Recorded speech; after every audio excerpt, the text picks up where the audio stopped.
స్వయంపాలన అంటే మన ఊళ్ళో మన పాలన, మన ఊళ్ళో మనదే రాజ్యం, మన ప్రాంతాన్ని మనమే పరిపాలించుకోవాలి, మన ప్రాంత సంపద భూమి అంతా కూడా మనమే కాపాడుకోవాలి. అది గ్రామ సభ ద్వారా సాధ్యం.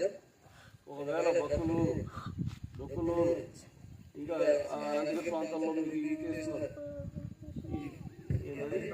హైడ్రోపవర్ ప్రాజెక్టు కడుతున్నారు అంటే ఎత్తైన ప్రాంతంలో నీళ్ళు చూసిన తర్వాత ఇదే అర్థమైంది. ఇక్కడ కూడా డామ్ కడతారేమో అని, ఇక్కడ కూడా కట్టవచ్చు. ఎందుకంటే ఇది ఎత్తైన ప్రాంతం, కిందన లోయ. ఇక్కడ డామ్ కడితే నీళ్ళు అక్కడ పంపించి ఏం చేస్తాం, దాని నుంచి కరెంటు తయారు చేస్తారు. ఎవరు ఇస్తారు?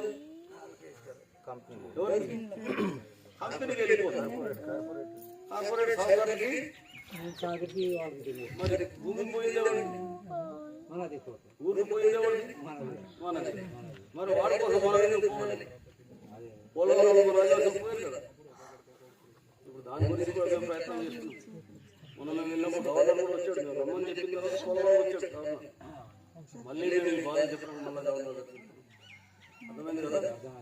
అది చేస్తాను, మీరు దయచేసి చెప్పిన విషయాలు అన్నీ అర్థమైంది అనుకుంటున్నాను. అర్థమవకపోతే భవిష్యత్తులో మళ్ళీ నష్టపోతారు. నష్టపోకుండా లేదు. ఇంకా విషయాలు చాలా మాకు కావాలి, ఎక్కువ మంది మీటింగ్ పెట్టుకుంటాము, వాళ్ళకి కూడా పెట్టాము. మరి ఆ పని చేయడం కోసమే స్వయంపాలన కావాల్సింది.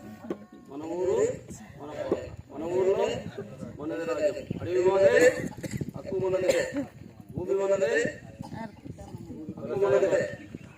ఎవరిది అయినప్పుడు గ్రామసభ అధికారులకు ఇవన్నీ కూడా కాపాడుకోవాలని చెప్పి మీరు పనికిరాని రాజకీయాలు వదలండి. పనికిరాని రాజకీయ పార్టీ జెండాను పక్కన పెట్టి మీ భవిష్యత్తు కోసం ఏదైతే ఆధారాలు కాపాడుకోవడం మీరు రాజకీయాలు చేయాలని కోరుతూ ఈ అవకాశం ఇచ్చినటువంటి అందరికీ, అదేవిధంగా జ్యోతిరావు పూలే జయంతిని విజయవంతం చేయడం అందరికీ మరి నేను ధన్యవాదాలు తెలియజేస్తున్నాను. అదేవిధంగా మరి ఆ రోజు 100 సంవత్సరాలు పోరాటం చేసి ఈరోజు ఈ అవకాశం.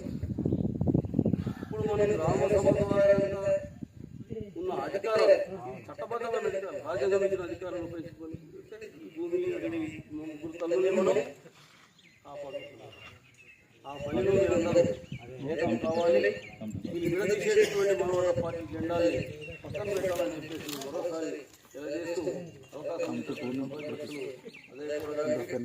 ఉన్నటువంటి మన పెద్దలకు, మన గ్రామ పెద్దలు, చిత్తూరు, బండపుట్టు, చాలా ముఖ్యమైన నాయకులు